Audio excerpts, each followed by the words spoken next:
नमस्ते बच्चों। आज हम देखने जा रहे हैं कक्षा 8वीं का 7वां पाठ मेरे रजा साहब। बच्चों, मेरे रजा साहब की लेखिका सुजाता बजाज जी का जन्म 1958 जयपुर राजस्थान में हुआ। अब परिचय देखो बच्चों। सुजाता बजाज जी एक प्रसिद्ध चित्रकार है। आजकल आप पेरिस में रहती हैं। आपके चित्र एवं मूर्तिकला भारतीय रंग में डूबी हुई रहती है।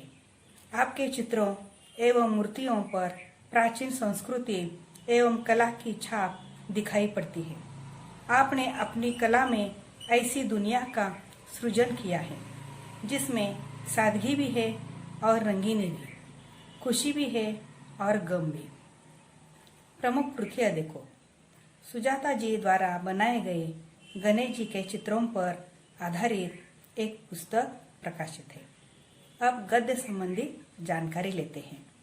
प्रस्तुत पाठ में प्रसिद्ध चित्रकार सैयद हैदर रजा के बारे में लेखिका सुजाता बजाज ने अपने संस्मरण लिखे हैं। यहाँ रजा साहब के सर्वधर्म समभाव, मानव मात्र से प्रेम, युवा कलाकारों को प्रोत्साहन, उनकी जिज्ञासा वृत्ति, कृतियों के प्रति लगाव आदि गुणों को दर्शाया है। इस पाठ में एक सच्चे कलाकार के दर्शन होते हैं। बच्चों, आप जानते हैं कि कई बच्चों को चित्र बनाना बड़ा अच्छा लगता है। कई लोगों के सपने होते हैं कि हम एक अच्छे चित्रकार बनेंगे। चित्रकार की जीवनी कैसी है, चित्रकार की जिंदगी कैसी होती है, इसके संबंध में इस पाठ के जरिए हम जानकारी लेंगे। तो सैयद हैदर रजा साहब एक जाने माने मशहूर चित्रकार हैं। उनकी कलाकृतियाँ विश्व भर में प्रसिद्ध हैं। सौभाग्य की बात है कि लेखिका सुजाता बजाज वे भी एक प्रसिद्ध चित्रकार है। तो एक चित्रकार की नज़र से दूसरे चित्रकार का वर्णन सुनना हमारे लिए भी एक सौभाग्य की बात है। तो आइए बच्चों, देखते हैं मेरे रजा साहब। 23 जुलाई सुबह सुबह ही समाचार मिला, रजा साहब नहीं रहे। और यह सुनते ही मानस पटल पर यादों की एक कतार सी लग गई। पिछले फरवरी की ही बात है। मैं दिल्ली पहुंची थी अपनी गणपति प्रदर्शनी के लिए।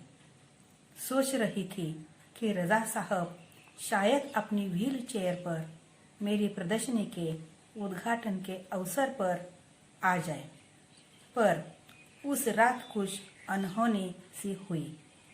उस रात रजा साहब सपने में आए, मुझे उठाया, हमने बातें की।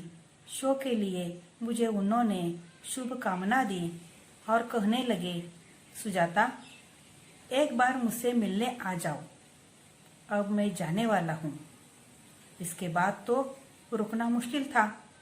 मैं पहुंच गई उनसे मिलने। वे अस्पताल में शून्य की तरह लेटे हुए थे। मैंने उनके हाथों को छुआ, सिर्फ सांस चल रही थी। अलविदा कहकर लौट आए। रजा साहब अपने धर्म के साथ साथ उतने ही हिंदू और ईसाई भी थे।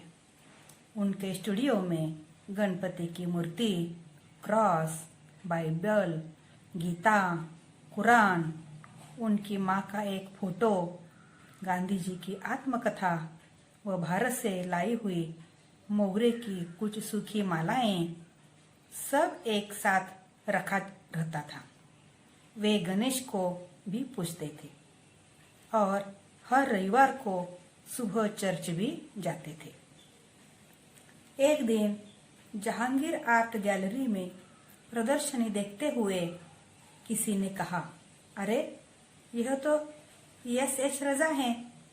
मैं एकदम सावधान हो गई क्योंकि मेरी सूची में उनका भी नाम था। मैंने उनके पास जाकर कहा, रजा साहब, आपसे बात करनी है। वे देखते ही रह गए। उन्होंने मुझे इंटरव्यू दिया। बहुत सारी बातें हुई। अचानक मुझसे पूछने लगे कि आप और क्या क्या करती है। मैंने कहा, मैं कलाकार हूँ, पेंट करती हूँ। वे तुरंत खड़े हो गए और कहने लगे, चलो तुम्हारा काम देखते हैं। मैं सोच में पड़ गई। मेरा काम तो पुणे में है। उन्हें बताया तो वे बोले, चलो पुणे। ताज होटल के सामने से हमने टैक्सी ली और सीधे पुणे पहुंचे। उन्होंने मेरा काम देखा और फिर कहा, आपको पेरिस आना है, आपका भविष्य बहुत उज्जवल है। So I met Mr. Raza in 1985 in Jahangir, S.H. Raza. Yeah. In 1985, when I was doing the last part of my PhD, when I was interviewing all the Indian artists. And he was the last person I interviewed. So after the interview was over, he said, Sujata, can I see your work? And we jumped in a taxi and we went straight to Pune from Jahangir. And he saw my work. Gosh, she was very spontaneous. And then he said, Sujata, you must come to Paris. I said, I had a smile on my face. I said, it's so easy to say, just come to Paris. It's not all that easy, you see. Because he lived in Paris. He lived in Paris. He said, you have to come and experience the European art world and work there for some time. And I said, if he says there has to be something. I applied for a French government scholarship. In 1988, I got a French government scholarship. I still remember I arrived in a Gare du Nord station in Paris on the 22nd of October, 1988. And Mr. Raza was standing there at the station to receive me. छोटी बात भी उनके लिए महत्वपूर्ण हुआ करती थी। बड़ी तन्मयता और लगन के साथ करते थे सब कुछ। पेंटिंग बिकने के बाद पैकिंग में भी उनकी रुचि हुआ करती थी। कोई इस काम में मदद करना चाहता तो मना कर देते थे, किसी को हाथ नहीं लगाने देते थे। बड़े करीने से धैर्य के साथ वे पैकिंग करते। कहते थे, लड़की ससुराल जा रही है, उसे संभाल कर भेजना है। जब वे किसी को पत्र लिखते या कुछ और लिखते थे तो मत पूछिए, हर शब्द हर पंक्ति को नाप तोल कर लिखते थे। फूल उन्हें बहुत प्यारे लगते थे। मुझे याद है 22 अक्टूबर 1988 को मैं लंदन से पेरिस के गार्दिनो स्टेशन पर ट्रेन से पहुंची थी। रजा साहब स्टेशन पर मेरा इंतजार कर रहे थे। ट्रेन लेट थी पर वे वही डटे रहे। मुझे मेरे हॉस्टल के कमरे में छोड़कर ही वे गए। एक दिन मैं बीमार होकर अपने कमरे में पड़ी थी। रात 11 बजे रजा साहब मेरे लिए दवा भारतीय रेस्टोरेंट से खाना पैक करवा कर पहुंच गए। मेरे घर वालों को फोन करके कहा, आप लोग चिंता न करें, मैं हूं पेरिस में सुजाता की चिंता करने के लिए। हर बार जब मैं या रजा साहब पेंटिंग पूरी करते तो सबसे पहले एक दूसरे को दिखाते थे। दोनों एक दूसरे के ईमानदार समालोचक थे। हमने मुंबई, लंदन, पेरिस और न्यूयॉर्क में साथ साथ प्रदर्शनियां की, पर कभी कोई विवाद नहीं हुआ। यह उनके स्नेह व अपनेपन के कारण ही था। हिंदी, उर्दू तो हमेशा से ही बहुत अच्छी रही है उनकी। अंग्रेजी, फ्रेंच भी है, बहुत अच्छी लिखते थे। कविताओं से बहुत प्यार था उन्हें।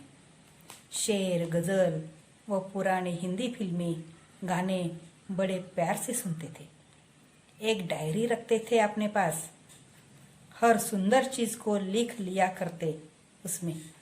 मेरी बेटी हेलेना बहुत खूबसूरत हिंदी बोलती थी तो उन्हें बहुत गर्व होता था।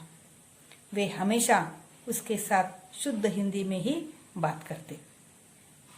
रजा साहब को अच्छा खाने का बहुत शौक था, पर दाल, चावल, रोटी, आलू की सब्जी में जैसे उनकी जान अटकी रहती थी। मैं हफ्ते में एक बार भारतीय शाकाहारी खाना बनाकर भेजती थी उनके लिए। उनके फ्रांसीसी दोस्तों के लिए रजा साहब के कुछ पुराने फ्रांसीसी दोस्तों को उनके जाने की खबर देने गई तो फिर से एक बार उनकी दीवारों पर रजा साहब की काफ़ी सारी कृतियाँ देखने का मौका मिल गया। मैं हमेशा कहती, रजा साहब आप मेरे एंजल गार्जियन हैं, तो मुस्करा देते, पर सन 2000 के बाद से कहते क्यों, अब हमारी भूमिका बदल गई है, तुम मेरी एंजल गार्जियन हो, अब मैं नहीं। तो बच्चों, इस प्रकार मेरे रजा साहब इस पाठ के माध्यम से हमने देखा कि विश्व प्रसिद्ध चित्रकार का व्यक्तित्व कैसा है। रजा साहब के सर्वधर्म समभाव और औरों के प्रति प्रेम भी थे। खास करके युवा कलाकारों के प्रति उनके मन में प्रेम था और उन्हें प्रोत्साहन देने की एक जिज्ञासु वृत्ति भी थी।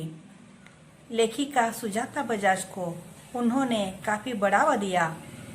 पेरिस में आने के लिए उन्हें निमंत्रण ही नहीं दिया, बल्कि उन्हें काफी सहायता भी की और इसी कारण लेखिका के मन में भी रजा साहब के प्रति विशेष प्रेम एवं आदर रहा है और उनके व्यक्तित्व को स्पष्ट करने के लिए उन्होंने यह पाठ लिखा है।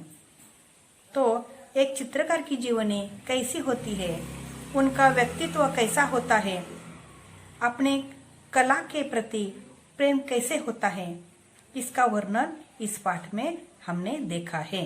अब बच्चों शब्दार्थ की ओर देखो। करीने से मतलब तरीके से, सलीके से।